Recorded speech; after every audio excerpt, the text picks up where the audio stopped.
There is a gate in front of you right now. You didn't build it. You didn't plan for it. But something brought you here, to this exact transmission, at this exact moment. And that is not an accident. That is the gate announcing itself. That is the threshold making itself visible to the only person who was ready to see it. And here is what the gate says to you today. Stop resisting, not as a suggestion, not as gentle spiritual advice, as a precise instruction about the mechanics of how your timeline actually shifts. Because what is happening in your life right now, the friction, the stuckness, the sense that you are pushing against something invisible that keeps pushing back, that is not a problem to be solved. That is a gate you have been refusing to walk through. And today, right now, in this transmission, you are going to understand exactly what resistance is, what it costs you, what it is protecting you from that doesn't actually need protecting, and what becomes possible the instant you stop. One version of you is standing at this gate right now. A different version of you walks through it. The question is whether you'll let yourself cross. Let's begin. You have been fighting something. You may not have named it that way. You may have called it being careful, or being realistic, or just the way things are. You may have dressed it up in the language of discernment, of wisdom, of not rushing into things. But underneath all of those reasonable-sounding explanations, there is a current of resistance running through your life. A constant low-level friction between what you are and what you sense you could become. Between where you are and where something in you knows you are meant to go. Between the timeline you are living and the timeline that is waiting, fully formed, fully real, fully available, on the other side of a gate you have not yet stepped through. And here is the thing about that gate. It has been open for longer than you think. The resistance isn't keeping you from something dangerous. The resistance is the thing that is costing you everything. Because in quantum mechanics, and we are going to go deep into the actual physics of this, not as metaphor, but as mechanism. In quantum mechanics, a system in superposition contains all possible states simultaneously. The particle is here and there and everywhere until the moment of collapse. Until the moment something interacts with it decisively, and the wave function resolves into a single, definite reality. Your life is a quantum system. Your timeline is not fixed. It is not a single track you are riding toward a predetermined destination. It is a superposition of possible futures, all of them equally real at the quantum level, all of them available, all of them waiting for the collapse event that will bring one of them into physical, lived, undeniable reality. Resistance is what keeps the collapse from happening. Resistance is what holds the wave function open. Not in the good way, not in the way of infinite possibility, but in the way of a door held half open that lets in neither the warmth of inside nor the freedom of outside. Just the draft, just the discomfort, just the perpetual in-between that exhausts you and produces nothing. When you stop resisting, the wave function collapses, and it collapses into the version of your life that your deepest signal has been pointing toward all along. That is what this transmission is about. That is the gate we are walking through today. Not the gate of passive surrender. Not the gate of giving up. The gate of precise quantum-level alignment, where you stop fighting the current that was always trying to carry you somewhere better, and you let it. Where you stop spending energy holding back what was always meant to move forward. Where you step out of the friction and into the flow and watch with your own eyes as your timeline shifts. This is the crossing point. Let's understand what we're actually working with. To understand why stopping resistance changes your timeline, you have to understand what a timeline actually is, not the science fiction version, not the Hollywood version where timelines are parallel universes you jump between. The actual, precise, quantum mechanical reality of what a timeline is and how it works.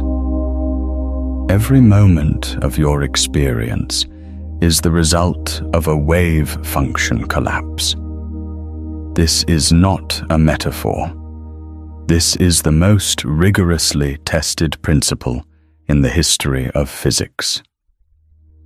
At the quantum level, particles do not have definite properties until they are observed or measured. An electron does not have a definite position.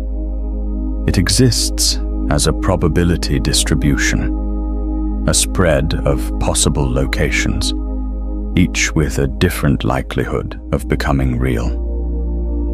When the electron is observed, the wave function collapses. The probability distribution resolves into a single definite outcome.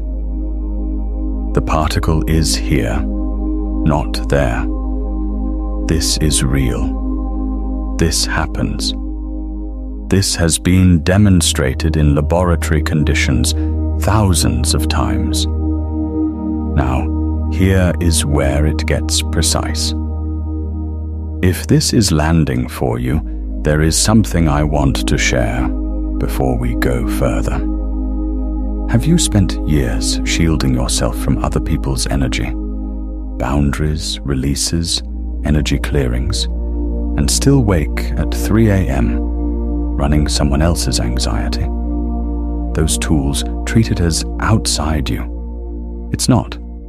Your nervous system has adjusted to every room for so long, it forgot its baseline. The sealed timeline, a quantum guide to becoming untouchable by wrong frequencies, walks through the 5-step crossing: the adjusting pattern, the breaking point, the crossing itself, what stable feels like, and why old evidence shows up. Every tool you tried treated this as an outside problem. This one ends the adjusting pattern that made you a receiver in the first place. The longer you adjust, the harder it gets to come back to yourself. Open it tonight. It's in the pinned comment below. Now, back to the precise mechanics of how your quantum field shapes the timeline that emerges. The wave function doesn't collapse randomly. It collapses according to the probability amplitudes that were built into it. The outcomes that were more probable, based on the quantum state of the system, are more likely to emerge. The outcomes that were less probable are less likely. But here is the crucial piece. All outcomes were possible. The wave function contained all of them. What determined which one emerged was the state of the system at the moment of collapse. Your consciousness is a quantum system.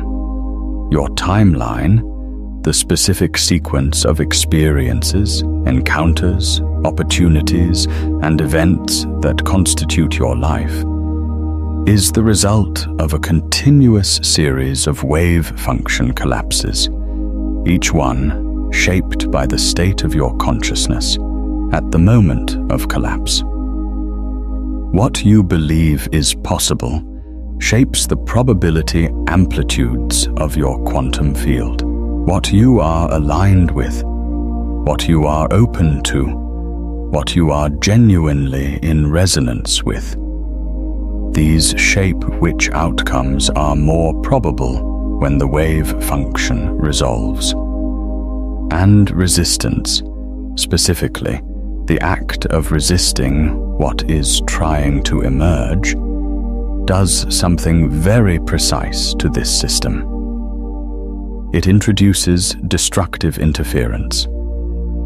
In quantum mechanics, waves can interfere with each other. When two waves are in phase, when their peaks align, they amplify each other. This is constructive interference. The signal gets stronger. The probability amplitude for a particular outcome increases. The timeline becomes more likely to collapse in that direction. When two waves are out of phase, when one wave's peak meets another wave's trough, they cancel each other out. This is destructive interference. The signal gets weaker. The probability amplitude decreases. The timeline becomes less likely to collapse in that direction. Resistance is destructive interference. When there is a version of your life trying to emerge, a new relationship, a new career, a new level of health, a new state of being, that emergence has a quantum signal. It has a frequency. It has a wave pattern. And when you resist it, when you push against it, when you argue with it, when you hold it at arm's length while simultaneously wanting it, you are generating a counterwave. You are creating destructive interference in your own quantum field.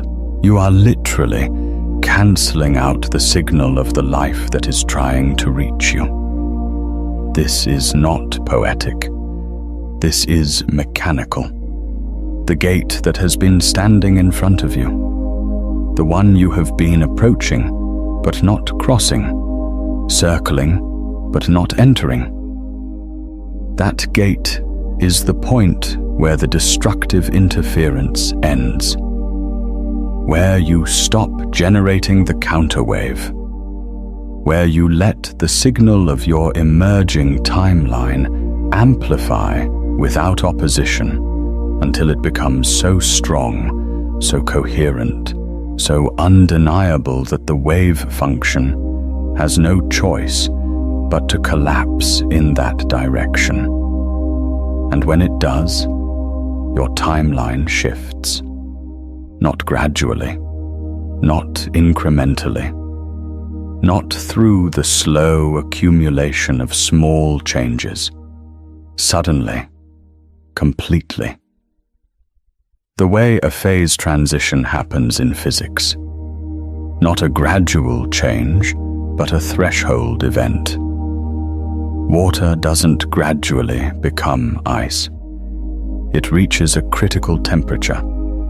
And then, at a precise moment, the entire structure reorganizes. The whole thing shifts at once. That is what happens when you stop resisting. Your timeline doesn't inch forward. It reorganizes. The whole structure shifts at once, and you find yourself in a version of your life that looks nothing like the one you were living, even though it was always there, always available, always the next thing waiting to emerge, if you would only stop holding it back. Now, let's talk about what resistance actually is, because most people have no idea they're doing it. Resistance is not always what it looks like. It is not always the obvious, defiant, arms-crossed refusal to change. Most of the time, resistance is invisible. It is woven so deeply into the fabric of your daily experience that it feels like reality itself, rather than a response to reality. It feels like the way things are, rather than a choice you are making, moment by moment, to hold your current state in place. There are several forms of resistance, and you need to recognize all of them, because you are likely practicing several of them simultaneously right now. The first form is narrative resistance. This is the story you tell about why things are the way they are. The story about why the relationship hasn't arrived yet. The story about why the career shift isn't possible. The story about why your health is what it is, why your finances are what they are, why your life looks the way it looks. These stories feel like explanations. They feel like honest assessments of reality, but they are not. They are probability assignments. They are your consciousness telling the quantum field what to expect, and the quantum field, being a precise and faithful instrument, collapses in the direction of what you expect. Every time you tell the story of why something isn't possible, you are generating destructive interference against the possibility of it becoming real. Every time you explain to yourself or someone else why you are where you are and why change is difficult, you are reinforcing the probability amplitude of the current state and diminishing the probability amplitude of the emerging one. This is narrative resistance, and it is one of the most powerful forms of resistance there is, because it masquerades as wisdom. It sounds like self-awareness. It sounds like you are being honest about your circumstances. But it is a gate you are refusing to cross every single time you tell that story. The second form is emotional resistance. This is the one most people recognize, even if they don't name it correctly. Emotional resistance is the discomfort you feel when you are on the verge of something new. The anxiety before the big decision. The grief at the edge of a necessary ending. The fear that shows up precisely when you are closest to the threshold. Most people interpret this emotional activation as a signal to stop, as a warning that they are about to make a mistake, as the body's wisdom telling them to pull back. It is not. Emotional activation at the threshold is the quantum system preparing for collapse. It is the wave function reaching maximum amplitude before resolution. It is the pressure that precedes the phase transition. Water doesn't go quietly from liquid to steam. There is turbulence. There is energy. There is a moment of intense activation that is not a warning. It is the mechanism of the change itself. When you resist the emotional activation, when you interpret the discomfort as a stop sign rather than a crossing signal, you abort the phase transition. You pull back from the threshold at the exact moment you were about to cross it. And then you wonder why nothing changes. And then you tell yourself the story about why change is so difficult. And then you generate more narrative resistance on top of the emotional resistance. And the gate stays closed. The third form is behavioral resistance.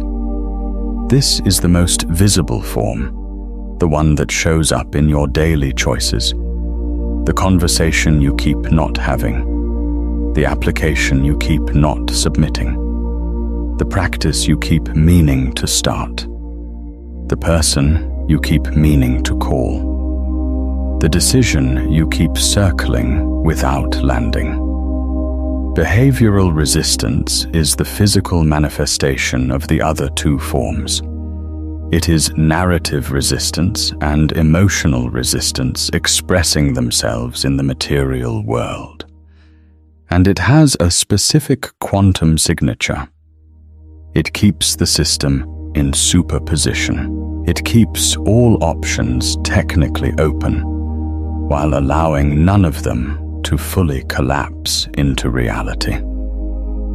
Behavioral resistance is how you stay in the in-between, how you remain in the liminal space that feels like safety, but is actually a kind of slow erosion. Because the in-between is not neutral.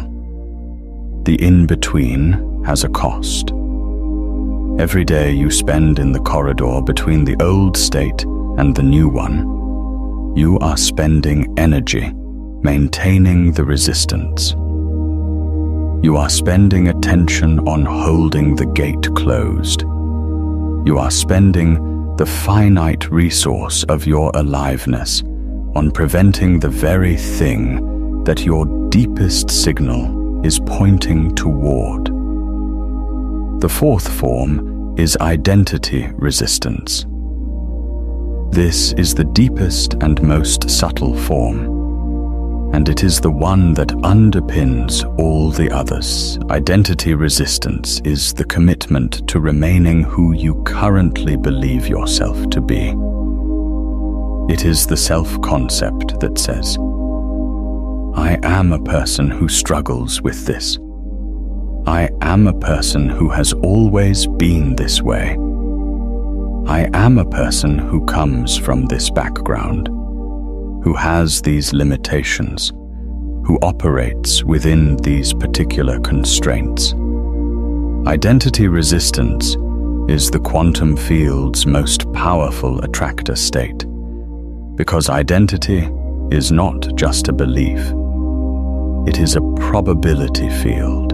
It is a persistent, reinforced, deeply grooved pattern of collapse that keeps pulling the wave function back toward the same resolution, over and over, regardless of what you consciously want.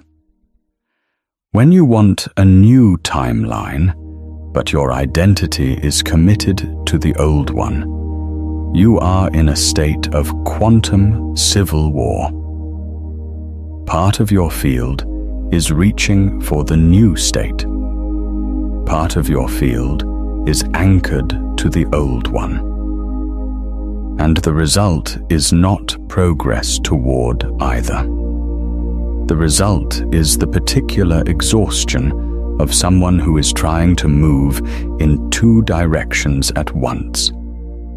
The result is the feeling of spinning your wheels, of doing the work and not seeing the results, of wanting the change so badly and somehow never quite arriving at it. This is identity resistance, and it is the final gate, the deepest threshold, the one that, when you cross it, makes all the other forms of resistance dissolve, because you are no longer the person who was generating them. Now, let's talk about why this moment, this specific moment in your life, is when the gate opens. The gate does not open randomly. It does not open on a schedule. It does not open because you deserve it, or because you've been patient enough, or because you've suffered enough, or because you've done enough work. The gate opens when the frequency of your current state matches the resonant frequency of the threshold. When the pressure inside the system has built to the point where the phase transition becomes inevitable. When the old state has become more uncomfortable than the crossing. And something brought you here today. Something in the precise, specific circumstances of your life right now has created the conditions for this gate to be visible to you. The fact that this transmission found you. The fact that these words are landing with the particular weight they are landing with. The fact that something in you recognizes what is being described here as your own experience. That is the signal. That is the quantum field telling you that the resonant frequency has been reached. That the threshold is live. That the gate is open.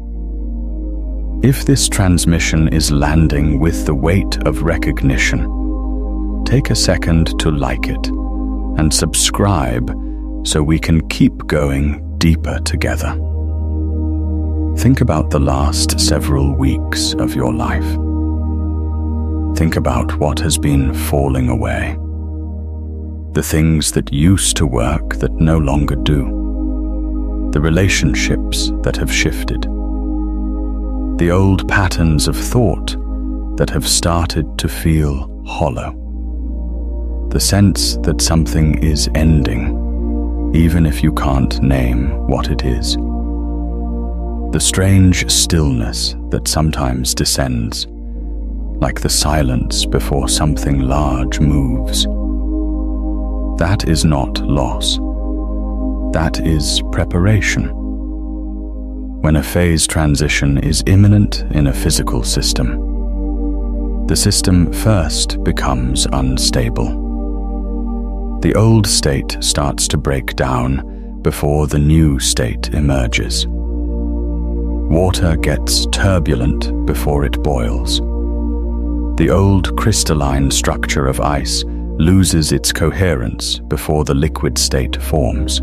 The breakdown precedes the breakthrough. The dissolution precedes the reorganization. What has been dissolving in your life is the old state releasing its hold. What has been falling away is the quantum field clearing space for the new configuration. What feels like loss is actually the system preparing for collapse. The good kind of collapse. The kind where the wave function resolves into the timeline you have been pointing toward. The discomfort you have been feeling is not a sign that something is wrong. It is a sign that something is ending so that something else can begin. It is the threshold announcing itself. It is the gate opening, and the only thing that can prevent you from crossing it is resistance. Which brings us to the most important question of this transmission. What are you resisting right now? Not in the abstract. Specifically, what is the thing that keeps coming up, that you keep pushing away, that you keep explaining why it isn't possible, or why the timing isn't right, or why you're not ready yet? What is the vision that visits you in the quiet moments and then gets rationalized away in the busy ones? What is the version of your life that you can almost see, that feels so close you could touch it, but that you keep stopping yourself from fully claiming? That is the gate. That is the specific threshold your timeline is waiting for you to cross. And everything, every piece of friction, every stuck point, every place where your life feels like it is spinning rather than moving, everything is downstream of that one act of resistance. Because the quantum field is holographic. When you resist the central thing, the resistance radiates outward. It creates friction everywhere. It creates the sense that everything is hard, that nothing is flowing, that you are pushing against the current in every area of your life simultaneously. And when you stop resisting the central thing, the friction dissolves everywhere. Not because everything in your external world instantly changes, though some things will change with startling speed, but because the destructive interference pattern collapses. The counterwave disappears. The signal of your emerging timeline amplifies without opposition, and the wave function begins to collapse in the direction of the life that was always waiting for you. This is what timeline shifting actually is. Not a magical event that happens to you. A quantum mechanical process that you participate in by removing the interference pattern you have been generating. By stopping the counterwave, by stepping out of your own way. The gate is open. Let's understand what is on both sides of it. On the side where you are standing right now, there is a particular quality of experience. You know it well. It has the texture of effort without proportional result, of trying without arriving, of wanting and not quite having, of being close but not there. On this side of the gate, there is a background hum of resistance that you have become so accustomed to that you no longer hear it as resistance. You hear it as life, as the way things are, as the sound of being human. There is a particular kind of tiredness on this side of the gate. Not the tiredness of having done too much, but the tiredness of holding something back for too long. The exhaustion of maintenance, of keeping the old structure in place while simultaneously reaching for the new one, of living in the tension between who you were and who you are becoming without fully releasing either one. On this side of the gate, time feels slow in the places that matter most. The things you want most seem to take the longest. The areas where you have the most resistance are the areas where you see the least movement. And there is a creeping, insidious thought that sometimes surfaces. The thought that maybe this is just how it is, that maybe the life you sense is possible is a fantasy. That maybe you are one of the people for whom the gate never opens, for whom the timeline never shifts, for whom things just stay roughly as they are.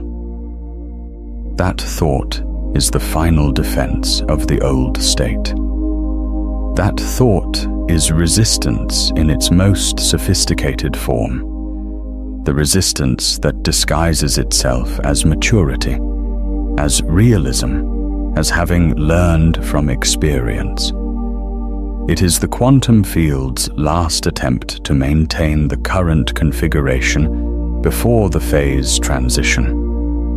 It is the most dangerous thought, because it is the one most likely to make you turn away from the gate at the exact moment it is most open. Do not turn away. On the other side of the gate, there is something precise, not vague, not a general sense of things being better. Something specific, something your own deeper knowing has been pointing toward. Something that has been trying to reach you through every synchronicity, every repeated theme, every dream and intuition and moment of sudden clarity that visited you and then got filed away under wishful thinking. On the other side of this gate, there is the version of your life where the thing you have been resisting has been allowed to emerge, where the relationship that was trying to find you has found you, where the work that was trying to express itself through you is expressing itself, where the health that your body was always capable of has become your daily reality, where the abundance that the quantum field was always ready to collapse into has collapsed, where the version of you that you have been glimpsing in your best moments, in the moments of flow, of clarity, of sudden, inexplicable joy, has become the baseline. On the other side of this gate, the background hum is different. It is not the hum of resistance. It is the hum of coherence, of a quantum field that is no longer fighting itself, of a consciousness that has resolved the destructive interference and is now amplifying in a single, coherent direction. It is the feeling of moving with something rather than against something, of being carried rather than pushing, of the current finally working with you instead of against you. And here is what most people don't understand about the other side. It is not perfect. It is not without challenge. It is not a state of permanent ease where nothing ever requires effort. On the other side of the gate, there are still things to navigate, still growth to do, still moments of difficulty. But the difficulty is different. It is the difficulty of expansion rather than the difficulty of resistance. It is the friction of growth rather than the friction of staying stuck. It is the kind of hard that moves you forward rather than the kind of hard that keeps you in place. On the other side of the gate, you are a different person. Not because you have been transformed by magic, but because the wave function has collapsed into a different configuration. Because the identity resistance has dissolved. Because the person who was spending enormous amounts of energy holding the gate closed is no longer you. And without that expenditure, without the constant drain of maintaining the resistance, you have access to resources, to clarity, to creativity, to presence that you literally could not access before.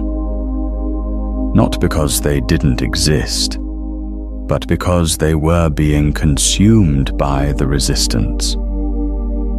This is what changes on the other side.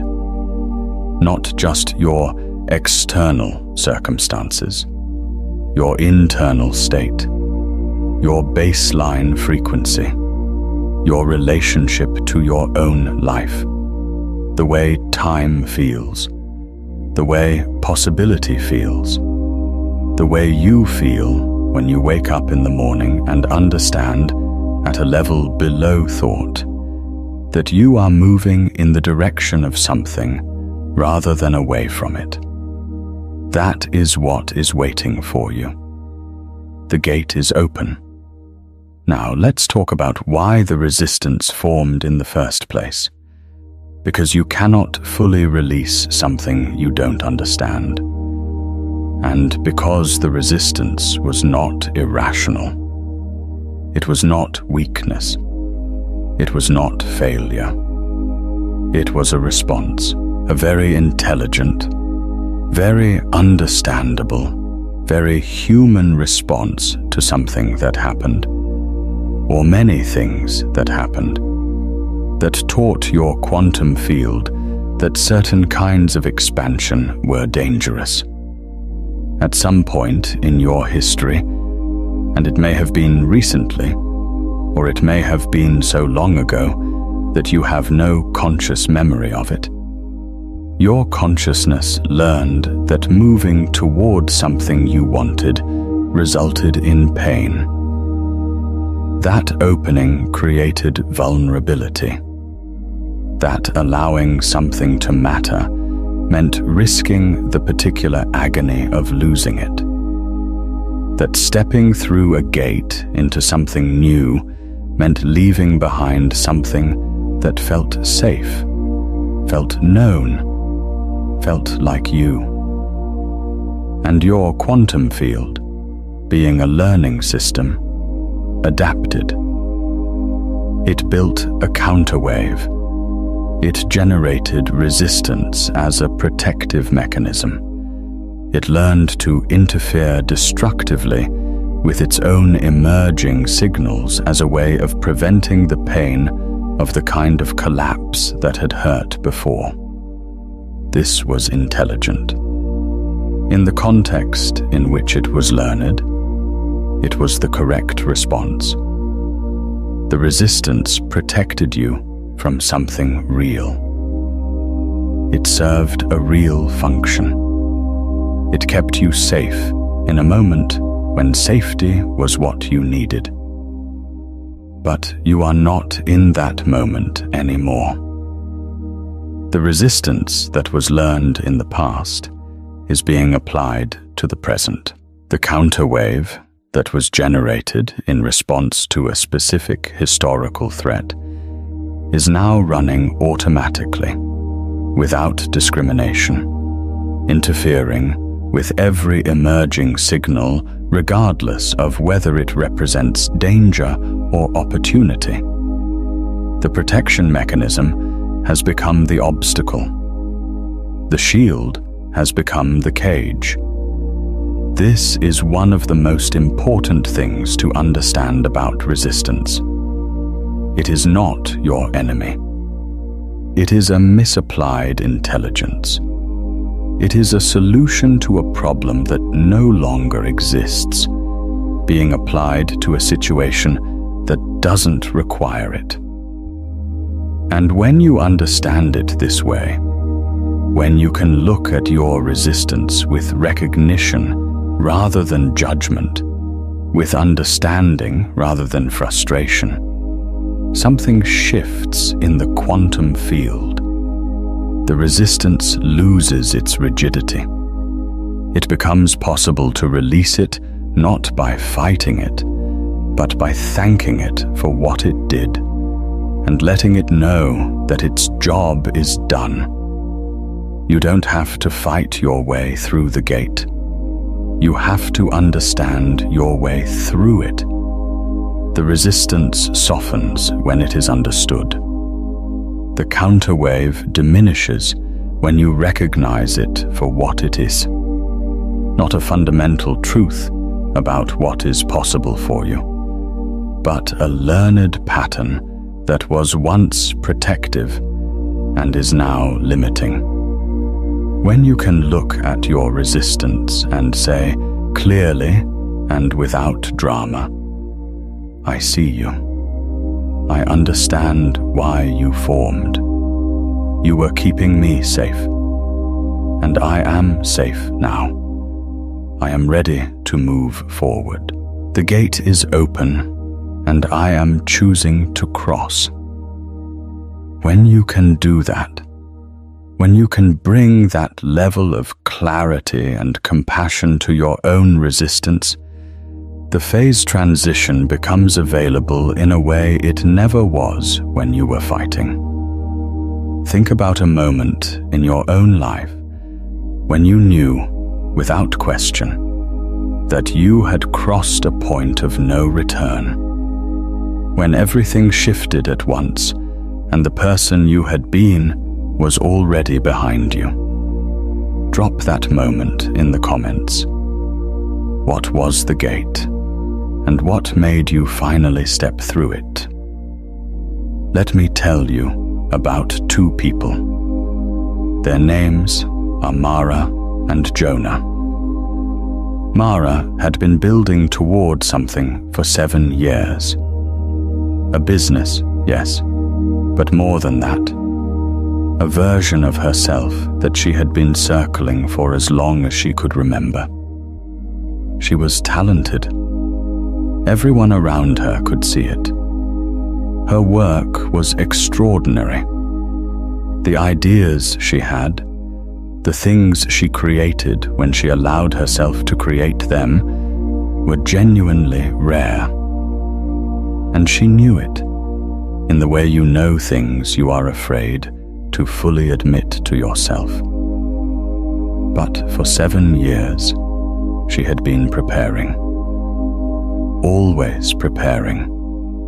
Always one more skill to develop, one more thing to learn, one more piece to put in place before she would be ready to step fully into what she was building.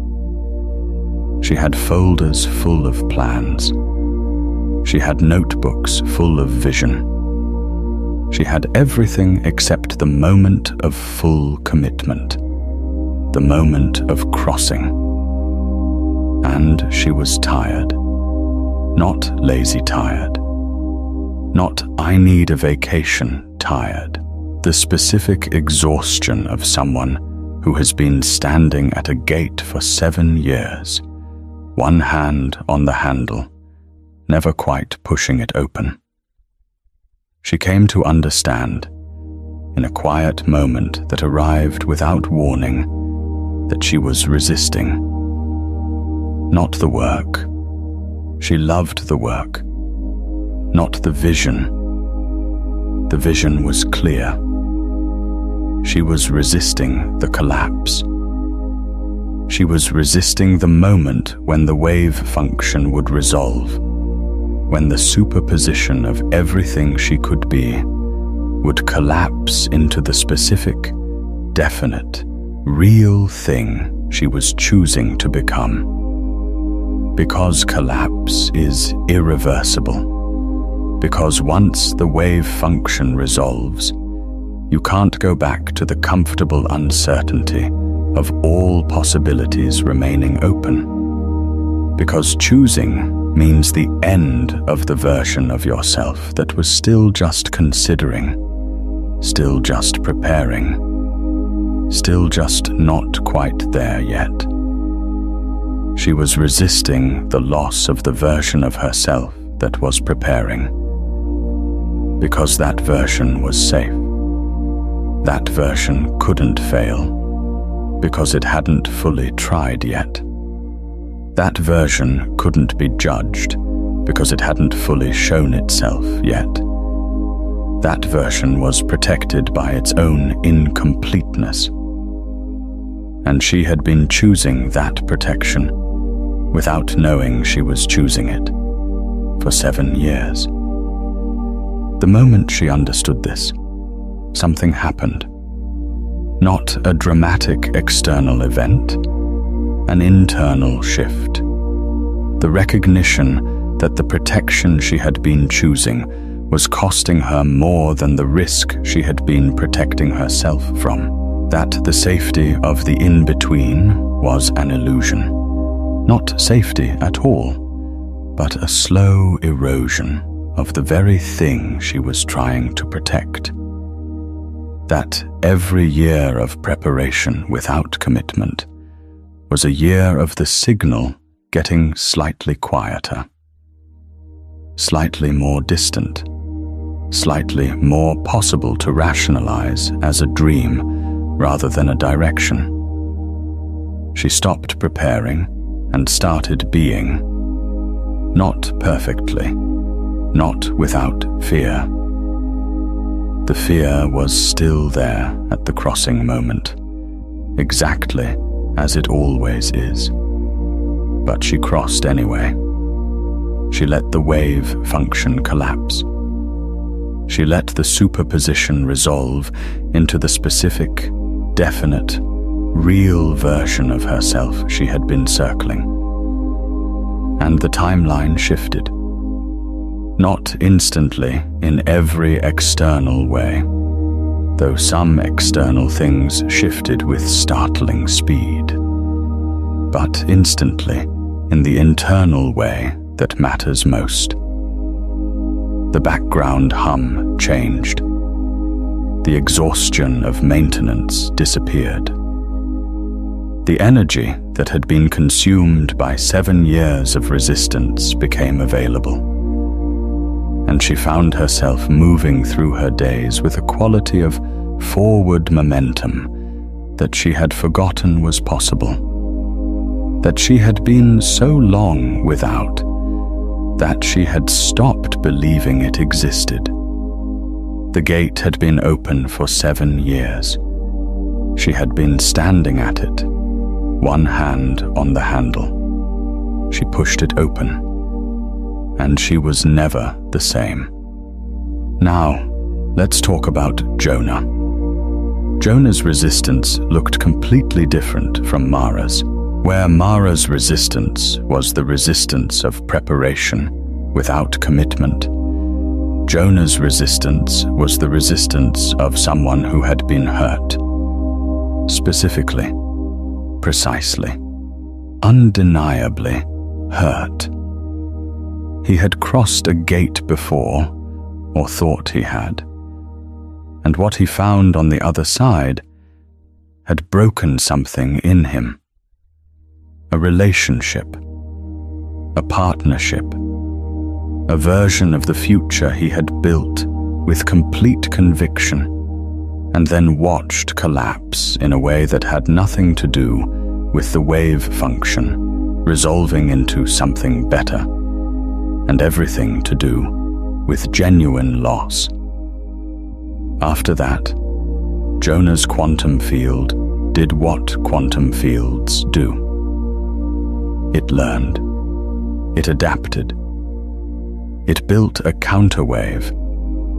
It generated resistance against every subsequent signal that resembled the one that had preceded the pain.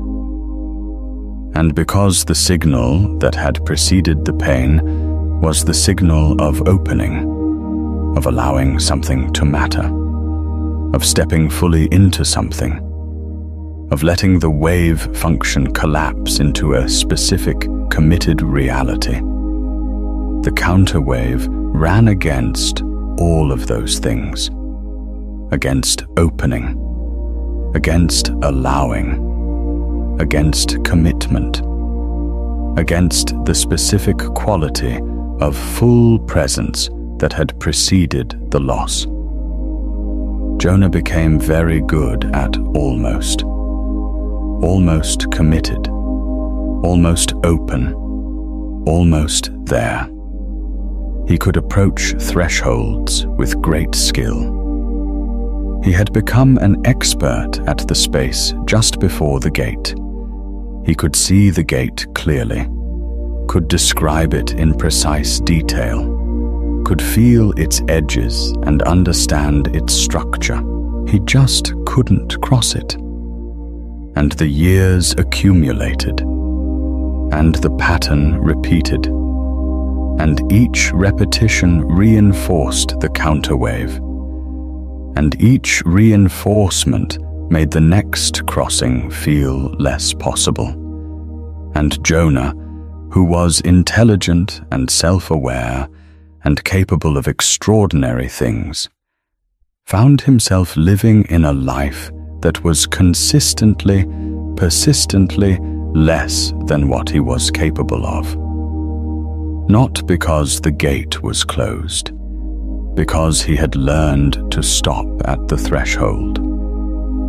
What changed for Jonah was not a dramatic insight. It was a question.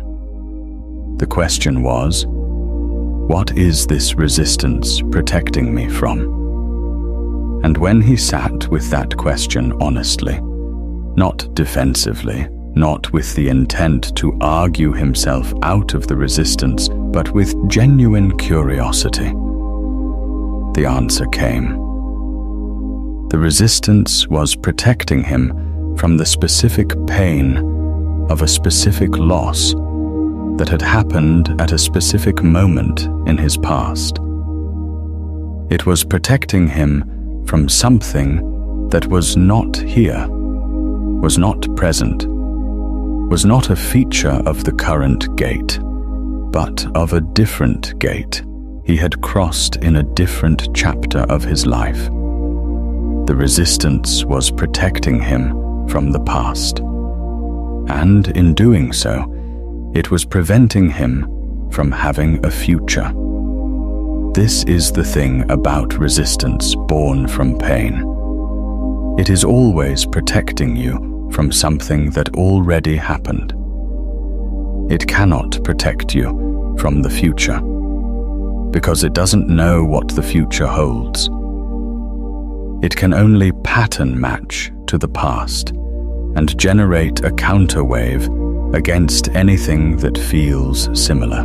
And because opening always feels similar, because the signal of a new threshold always has the quality of the signals that preceded previous thresholds, including the painful ones, the resistance runs against all of it. When Jonah understood this, the resistance didn't disappear, but it became visible in a way it hadn't been before. And visible resistance is resistance you can work with, resistance you can acknowledge, resistance you can thank for its service and gently release. He crossed the gate, not perfectly, not without the old fear activating, but he crossed it. He let the wave function collapse. He let the full presence that had been locked away behind the resistance come forward, and the timeline that had been waiting, patiently, faithfully, with the kind of quantum patience that doesn't diminish with time. The timeline shifted. Both Mara and Jonah had been standing at open gates. Both of them had been resisting for reasons that made complete sense given their histories. Both of them crossed, and both of them arrived on the other side as different people. Not because they had been transformed from outside, but because the version of themselves that was spending everything on resistance no longer existed. And in that space, in the absence of the counterwave, the signal of who they actually were, amplified to a clarity they had never experienced before. This is what the gate offers. Not a different life delivered from outside, the emergence of the life that was always inside you, waiting for the resistance to stop blocking it. Now let's do the work. Because understanding resistance intellectually is one thing. Releasing it at the quantum level, actually changing the probability amplitudes in your field, actually dissolving the counterwave, actually allowing the wave function to begin its collapse toward the emerging timeline. That requires something more than understanding. It requires a practice, a precise, specific, repeatable practice of threshold crossing. This is the practice. Find a position of stillness, not the performative stillness of trying to meditate correctly, the genuine stillness of a system that has decided for this moment to stop generating resistance. If you are sitting, let the body settle. If you are lying down, let the weight of your physical form release fully into whatever is supporting it. Take 3 breaths, not special breaths, not controlled breaths, just 3 full breaths in which the exhale is slightly longer than the inhale. This is not a technique. This is a signal to the nervous system that the resistance mode is being suspended, that the counterwave is being paused, that the quantum field is being given permission to settle into its natural state, which is not resistance, but receptivity. Now bring to mind the gate, your specific gate. The thing you have been resisting. Don't analyze it yet. Don't explain it yet. Just let it be present. Let the image or the feeling or the sense of it arise without commentary. Let it be as large as it actually is. Let it take up as much space as it actually takes up in your consciousness. Most people spend enormous energy minimizing the gate, making it smaller, less significant, more manageable, as a way of managing the discomfort of standing at it. Stop minimizing. Let the gate be exactly as large and as significant as it is to us. Now notice what happens in your body when you let the gate be present without minimizing it. There will be something, a tightening somewhere, a quickening, a sensation that is recognizable as the body's version of resistance. Don't try to change it. Don't try to breathe through it, or release it, or dissolve it.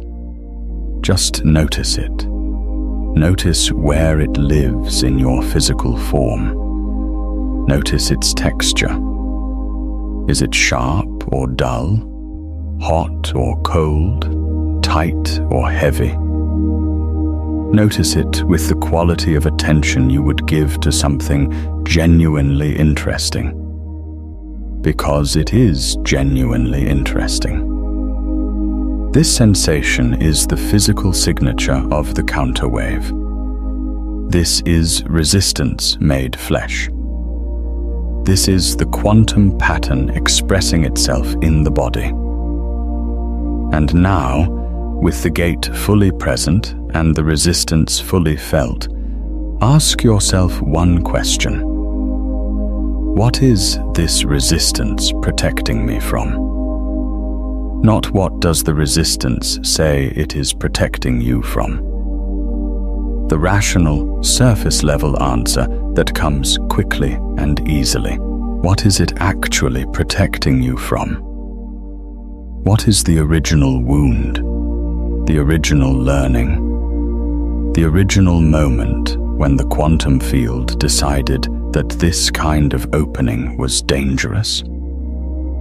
You may not get a clear answer immediately. That is fine. The question is more important than the answer. The question is the act of bringing consciousness to the counterwave, and that act alone begins to dissolve it.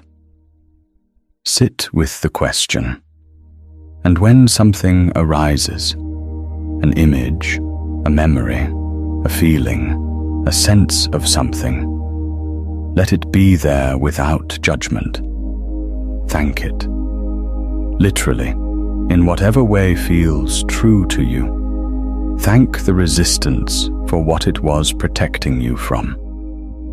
Acknowledge that it was doing a job, that it was an intelligent response to something real, that it served a purpose, that you understand why it formed. And then, from the deepest place of clarity you can access, say this to the resistance. Say it silently or out loud, or write it, whatever form feels most true. I am safe now. The gate in front of me is not the gate from before. What is on the other side of this threshold is not what was on the other side of that one.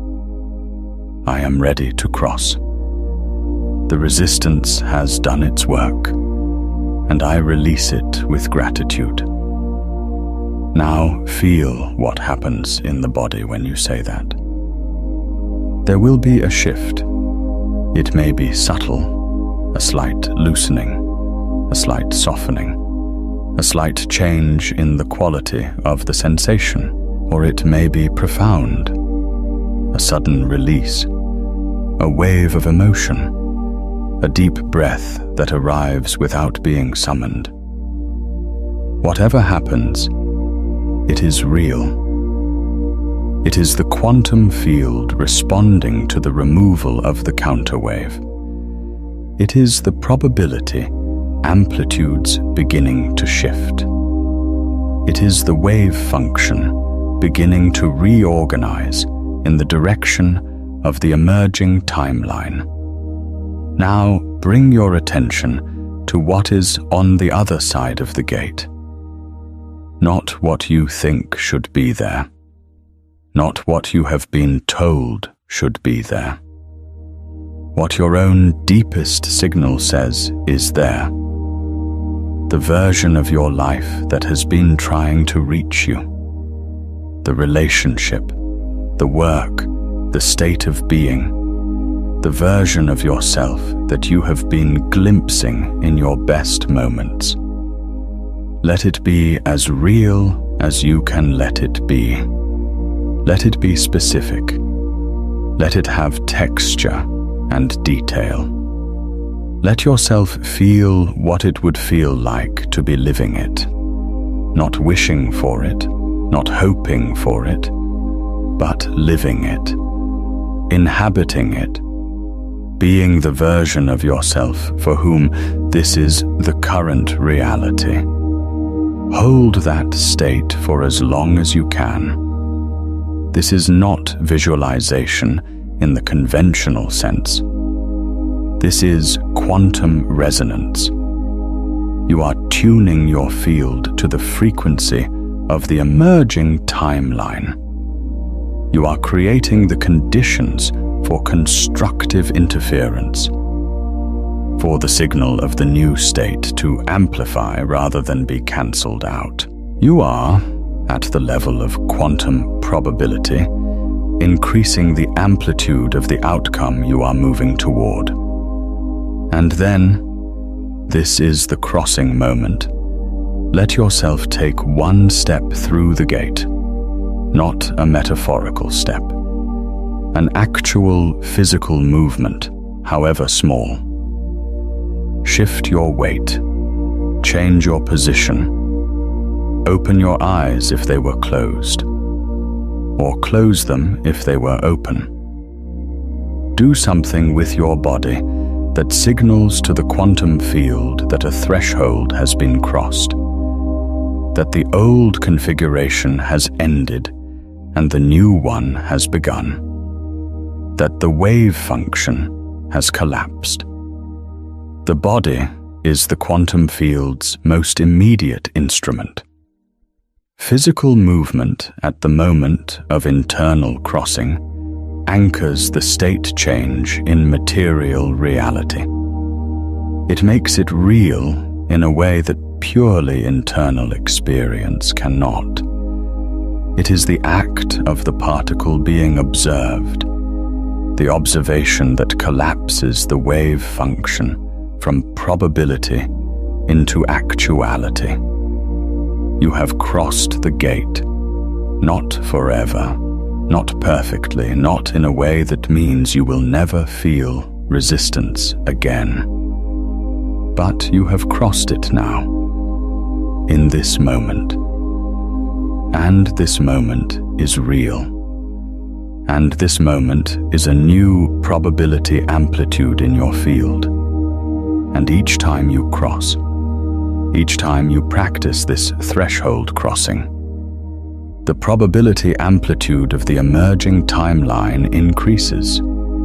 The signal gets stronger, the constructive interference builds, and the wave function moves, with increasing inevitability, toward the collapse that will bring the new timeline into permanent, lived, undeniable reality.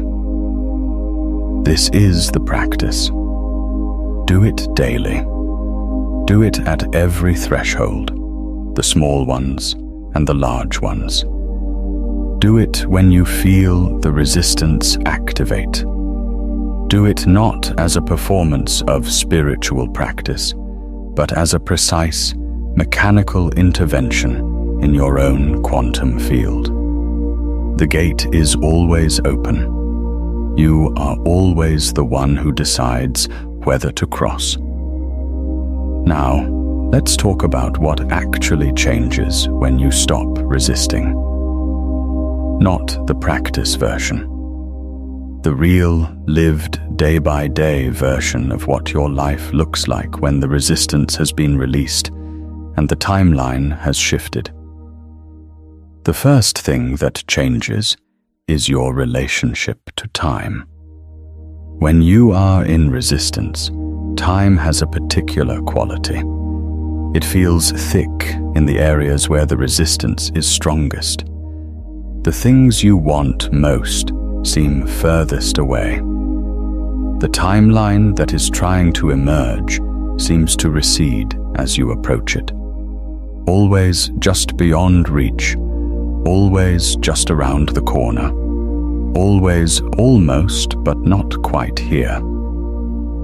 This is the quantum mechanical effect of destructive interference on your experience of time. The counterwave is cancelling the signal of the emerging timeline, and the result is the felt sense of distance, of delay, of the thing you want somehow moving away from you, even as you move toward it. When the resistance releases, time changes.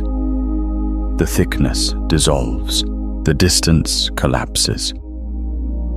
Things that seemed far away are suddenly, inexplicably close. Opportunities that you had been waiting for arrive in clusters, as if they had been queuing up behind the resistance and are now flowing through freely. Synchronicities increase, not because the universe has suddenly decided to cooperate, but because your field is no longer generating destructive interference against the signals that were always there. The connections that were always trying to reach you can now reach you. The doors that were always trying to open can now open. This is not magic. This is the quantum field operating without impedance. The second thing that changes is your energy. Resistance is enormously expensive. The counterwave requires constant generation. The maintenance of the old state against the pressure of the emerging new one requires continuous expenditure of the most fundamental resource you have, the energy of your consciousness. When you are in deep resistance, you are chronically tired in a way that sleep does not fix. You are depleted in a way that vacation does not restore. Because the depletion is not physical, it is quantum. It is the cost of running two opposing signals simultaneously in the same field. When the resistance releases, the energy returns. Not gradually, suddenly. The way a circuit that has been drawing power for a resistance load suddenly has that power available when the load is removed. You will find yourself with access to vitality, to creativity, to presence, to motivation that you had forgotten was possible, that you had been so long without, that you had started to believe it was gone, or that it was something other people had, and you didn't. It was always there. It was being consumed by the resistance. The third thing that changes is your perception of possibility. In resistance, possibility feels theoretical. You can acknowledge it intellectually. Yes, technically, change is possible. Yes, technically, things could be different. But it doesn't feel real. It doesn't feel available. It doesn't feel like something you are actually moving toward. It feels like something other people get to have.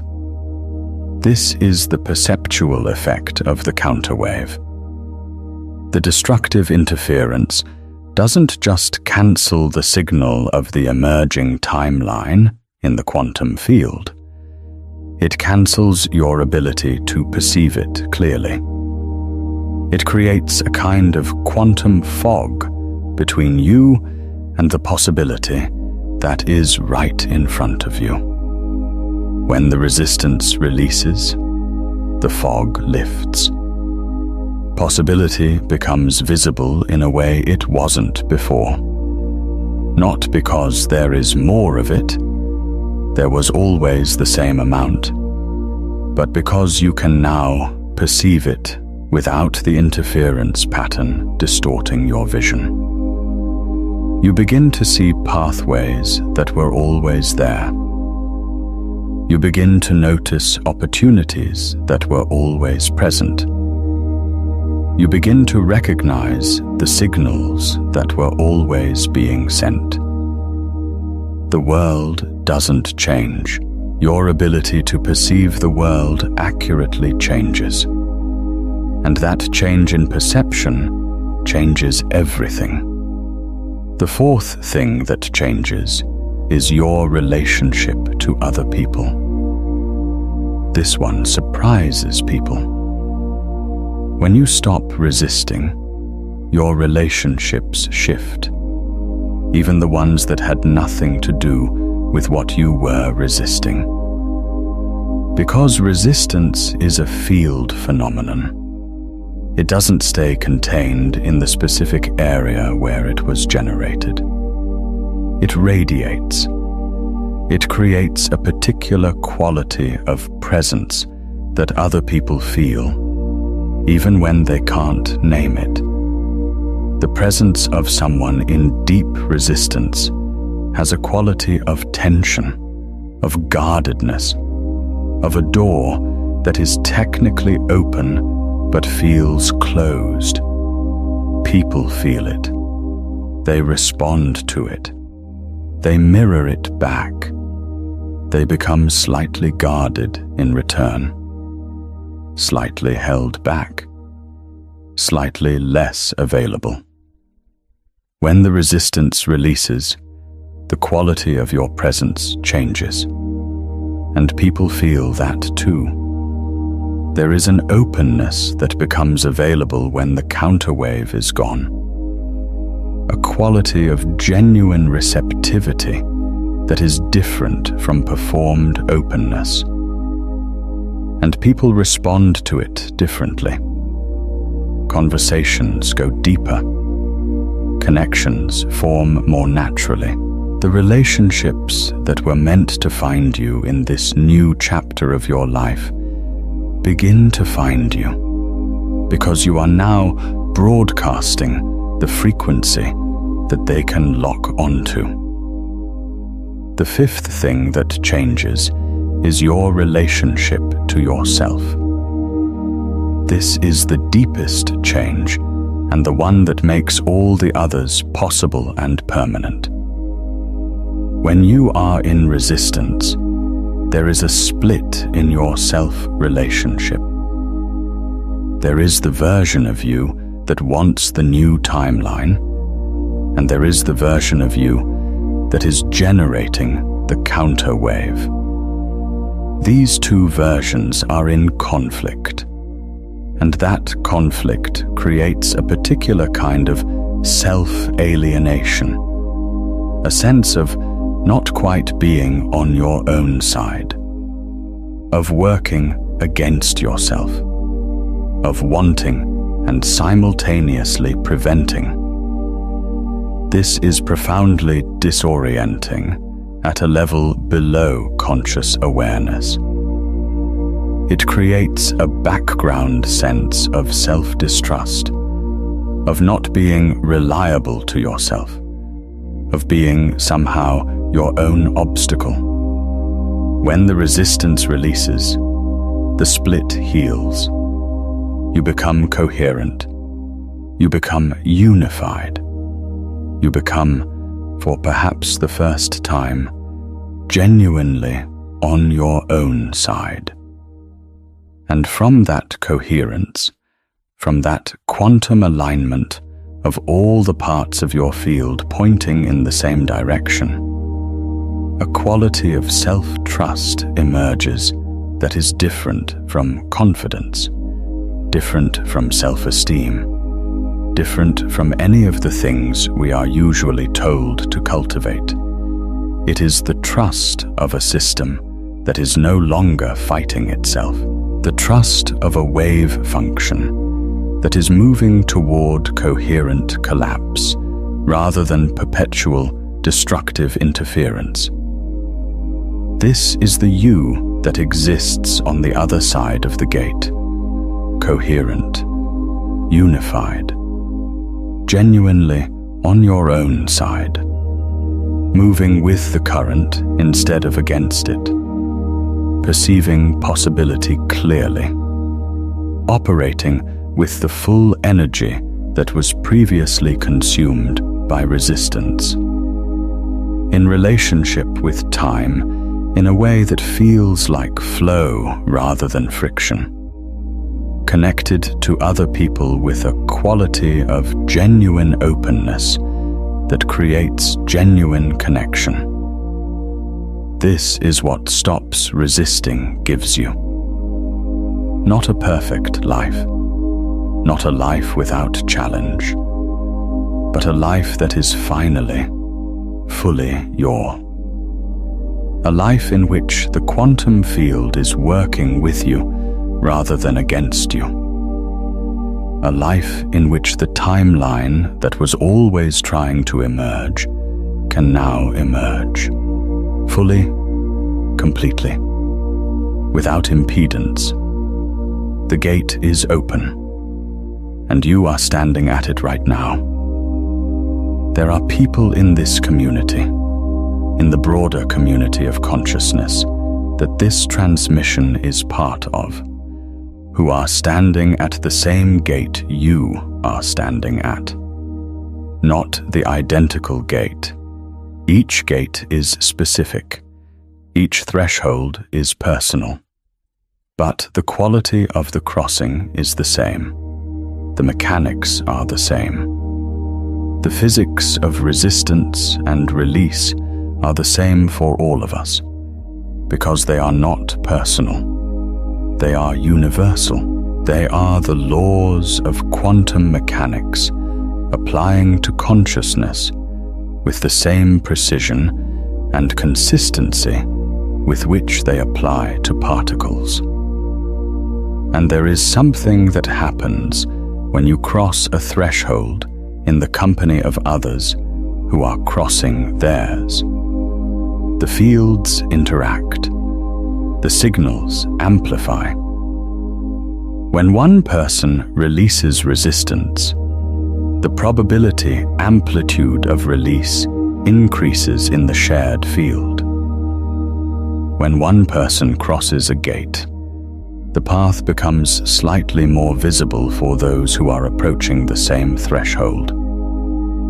This is not metaphorical. This is quantum field coherence, the way that aligned fields reinforce each other, the way that coherent signals amplify rather than cancel.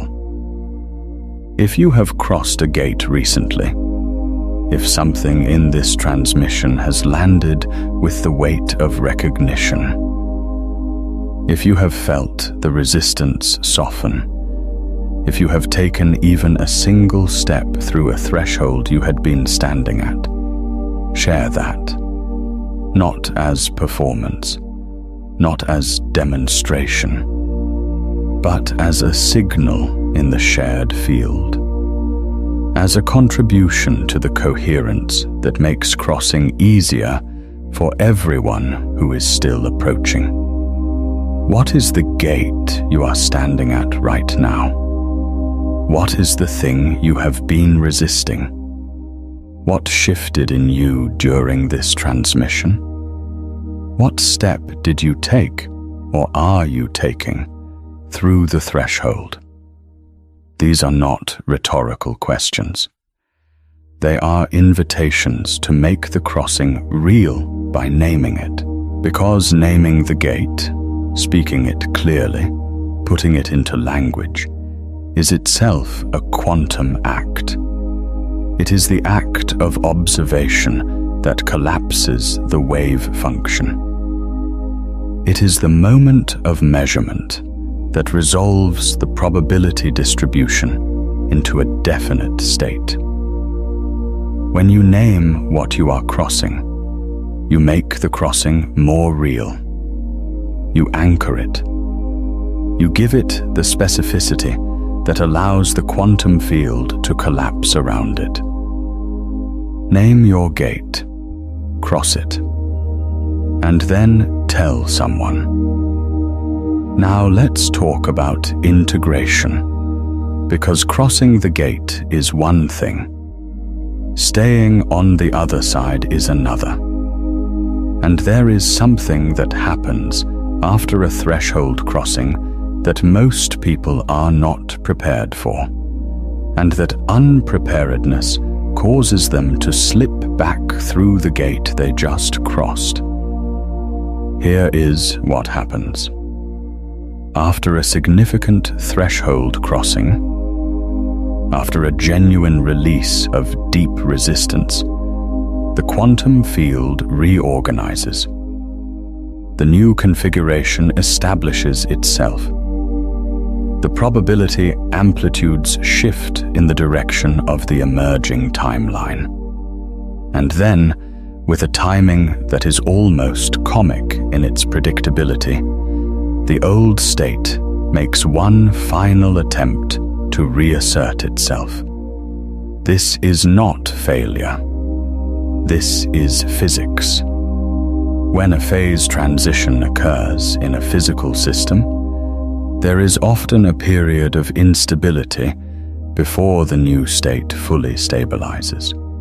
The old crystalline structure doesn't surrender without a final reorganization attempt. The old phase tries to re-establish itself one more time before the new phase becomes dominant. In thermodynamics, this is called hysteresis. In your life, it looks like the sudden reappearance of everything you thought you had just released. The old thought patterns return. The old emotional responses activate. The old stories about why the new timeline isn't possible resurface. The old identity reasserts itself. And if you don't know that this is a normal, expected, mechanically inevitable part of the phase transition, you will interpret it as evidence that nothing actually changed, that you didn't really cross the gate, that you were fooling yourself. You were not fooling yourself. The gate was real. The crossing was real. The shift in probability amplitudes was real. What you are experiencing is the old state's final reorganization attempt, and your job is not to fight it. Fighting it is resistance, and resistance is what you just released. But to recognize it for what it is and let it pass. The way you stay on the other side of the gate is not by gripping the new state tightly. Gripping is resistance in a different direction. The way you stay on the other side is by continuing to practice the threshold crossing. By continuing to notice when the counterwave activates and continuing to release it. By continuing to choose the emerging timeline over the familiar comfort of the old one, not once but daily, not dramatically, but consistently. The new state stabilizes through practice, through repetition, through the accumulation of moments in which you chose the new configuration over the old one. Each choice is a data point in the quantum field. Each choice increases the probability amplitude of the new state. Each choice makes the next choice slightly easier, slightly more natural, slightly more like who you actually are, rather than who you used to be. This is how the timeline shift becomes permanent. Not through a single dramatic crossing, though the single dramatic crossing is real and necessary. Through the daily, consistent, precise practice of choosing the new state over the old one. Of noticing the resistance when it activates and releasing it rather than feeding it. Of standing at the smaller gates within the larger one and crossing them with the same quality of presence and intention with which you crossed the large one. The gate is not a one-time event. It is a way of moving through your life. A relationship to thresholds. A practice of crossing rather than standing. A quantum discipline of releasing the counterwave and allowing the signal of your emerging timeline to amplify without opposition. And the more you practice it, the more natural it becomes. The more the field stabilizes in the new configuration, the more the old state loses its gravitational pull. The more the resistance, when it activates, is recognized quickly and released easily, rather than being invisible and all-consuming. You are becoming someone who crosses gates. And that is the most profound identity shift available to a human consciousness. Not the shift from one set of circumstances to another. The shift from someone who stands at gates to someone who crosses them. From someone who generates counterwaves to someone who allows signals to amplify. From someone who lives in the friction of resistance to someone who lives in the flow of alignment. That is who you are becoming. That is who you already are, on the other side of this gate. One more thing before we close. There is a specific form of resistance that is worth addressing directly, because it is the one that tends to survive all the others. The one that remains even after the narrative resistance has dissolved, even after the emotional resistance has been felt and released, even after the behavioral resistance has been interrupted, even after the identity resistance has been recognized and thanked. It is the resistance to the speed of the change. When the gate opens and the wave function begins to collapse and the timeline starts to shift, things can move very quickly, faster than you expected, faster than feels safe, faster than the part of you that is still calibrated to the old state can comfortably process. And in response to that speed, in response to the sudden, vertiginous feeling of real change actually happening, a new form of resistance emerges. Not resistance to the change itself, but resistance to the pace of it. The urge to slow things down, to take a step back, to process more before moving further, to make sure you're ready, to not rush, to be careful. This is the gate's last test, because the pace of a phase transition is not negotiable. Water doesn't get to decide how quickly it becomes steam once the temperature reaches the threshold. The phase transition happens at the rate dictated by the physics of the system.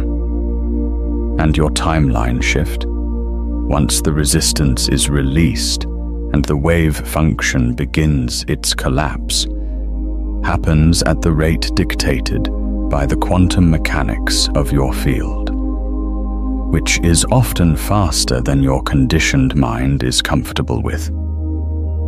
Let it be fast. Let the change come at the speed it comes. Let the new state establish itself at the pace the quantum field determines. Trust the physics. Trust the signal. Trust the timeline that is emerging. It is not moving too fast. It is moving at exactly the right speed for the phase transition that is underway.